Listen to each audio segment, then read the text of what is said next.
Hi friends, online agriculture classes के official YouTube channel पर आप सभी का हार्दिक स्वागत, अभिनंदन एवं वंदन करता हूं।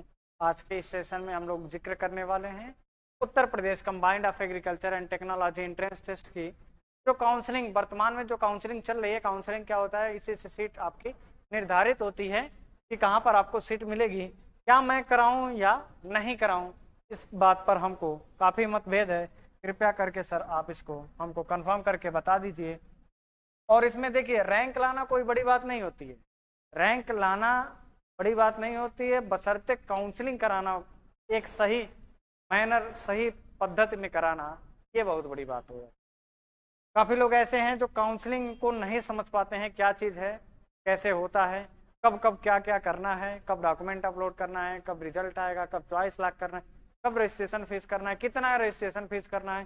तो सबसे पहले मैं बता दे रहा हूँ कि आपको जो काउंसलिंग की फ़ीस कटती है यूपी कैडेट के खाते में जो जाती है, ये 500 रुपये जाती है।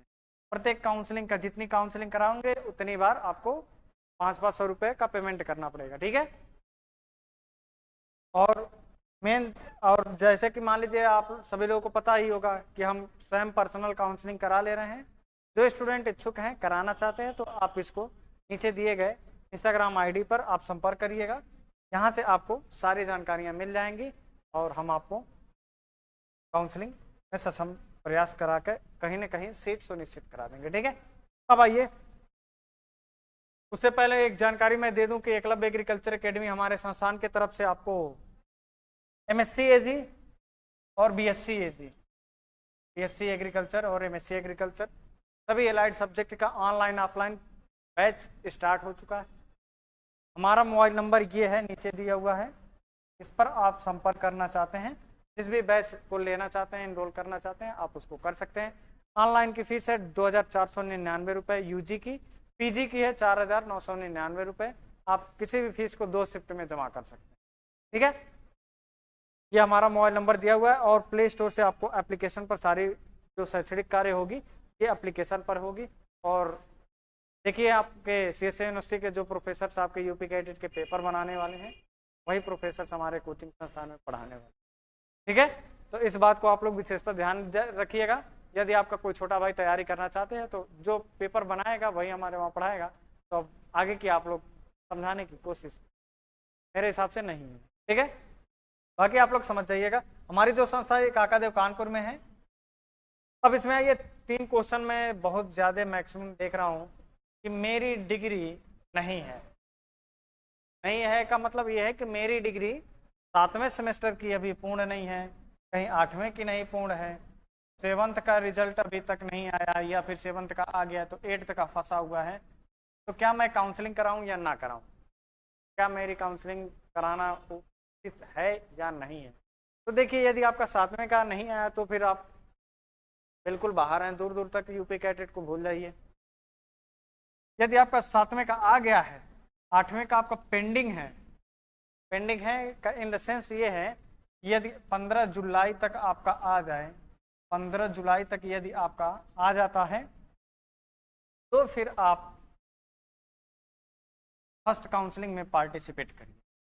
या फिर आपका इसके बाद यदि आ जाता है, मतलब सेकंड तक आ जाता है, सेकंड काउंसलिंग की डेट तक, तब आप इसको काउंसलिंग कराइए। अन्यथा आप काउंसलिंग के लिए भागीदारी नहीं है।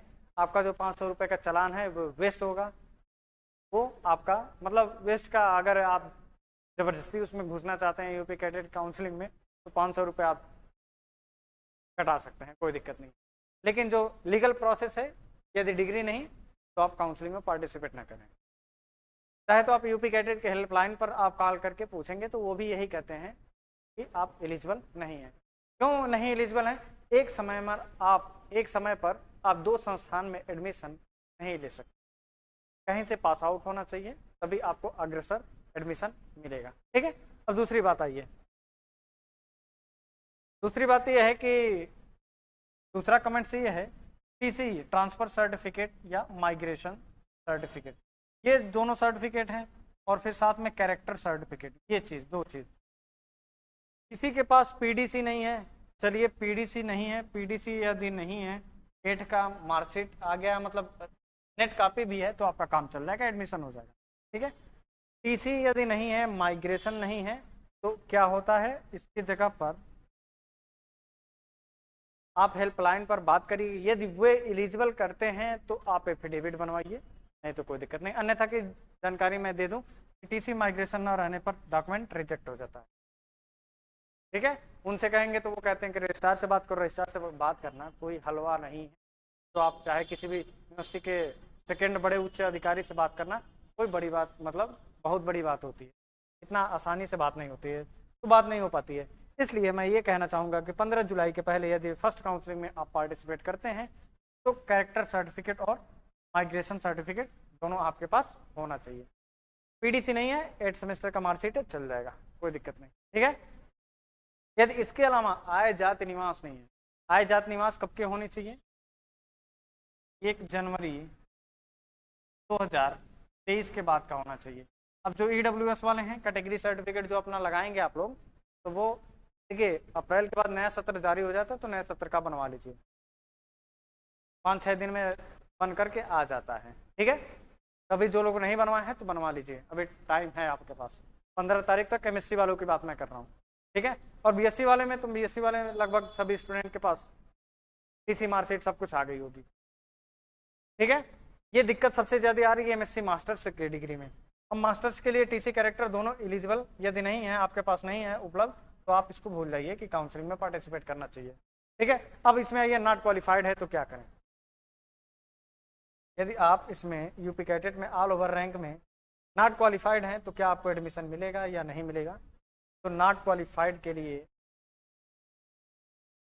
Paid seat, NRI seat, university employ seat, freedom fighter seat, PH quota seat, ये सीटें आपके लिए नहीं है। कहने का तात्पर्य यह है कि आप या तो नेक्स्ट ईयर ट्राई करिए, अगले वर्ष तैयारी करिए, अगले वर्ष सिलेक्शन लीजिए, या फिर आप CRF SRF CUET में एडमिशन लेकर के निश्चित अपना सीट करा लीजिए। ईयर गैप ना हो। यदि ईयर गैप करना चाहते हैं, अच्छे ढंग से तैयारी करना चाहते हैं, तो आप तैयारी करना चाहते हैं तो कर सकते हैं, हमारे भी संस्थान से आप किसी भी संस्थान कर सकते हैं। नॉट क्वालिफाइड के लिए कुछ नहीं होता है, नॉट क्वालिफाइड है तो यूपी कैडेट को भूल जाइए।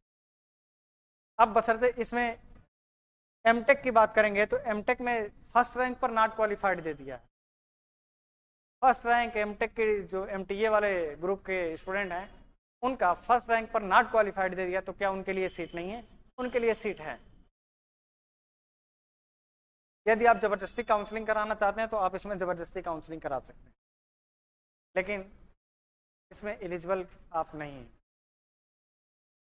यदि आपको लास्ट में इन केस बाई चांस, लेकिन आता नहीं है, बाई चांस यदि आपको एक रैंक कार्ड जारी होता है, उस रैंक कार्ड के जैसे कि मान लीजिए 1 रैंक से लेकर के 500 रैंक तक या 5000 रैंक तक फर्स्ट डे काउंसलिंग होती है, 5000 से लेकर के क्वालिफाइड तक ही लिखा रहता है, क्वालिफाइड तक ही लिखा रहता है। जो ऑफलाइन आपकी माप अप राउंड वाली काउंसलिंग होती है उसमें यही लिखा रहता है कि 1000 से 5000 इस प्रकार से, और फिर 5000 से लेकर के क्वालिफाइड तक। नॉट क्वालिफाइड तक नहीं लिखा रहता है, या फिर 10,000 रैंक तक नहीं लिखा रहता है, उसमें साफ साफ लिखा रहता है क्वालिफाइड तक। ठीक है, लेकिन MTA की दशा में आप MTA वाले जो स्टूडेंट ने काउंसलिंग कराई आपको सीट मिल जाएगी। आपको भले ही वहाँ नॉट क्वालिफाइड लिखा रहा है, लेकिन आपको सीट मिल जाएगी। ठीक है, क्योंकि वो सीट खाली नहीं जानी चाहिए ना। यदि आप फर्स्ट रैंक ला कर भी नहीं कराते हैं काउंसलिंग तो आपकी बड़ी गलती हो जाएगी। गलती हो जाएगी तो आपके पीछे वाला यदि काउंसलिंग करा दिया तो आपकी सीट खत्म हो गई, मतलब वो सीट लेकर के चला जाएगा। ठीक है, बस इस चीज़ को आप ध्यान में रखिएगा। ठीक है, तो नॉट क्वालिफाइड है तब भी नहीं होगा। अन्य कोई भी, यदि अन्य किसी भी प्रकार के आपकी कोई भी अन्य समस्याएं हो रही हैं, आप हमारे WhatsApp नंबर पर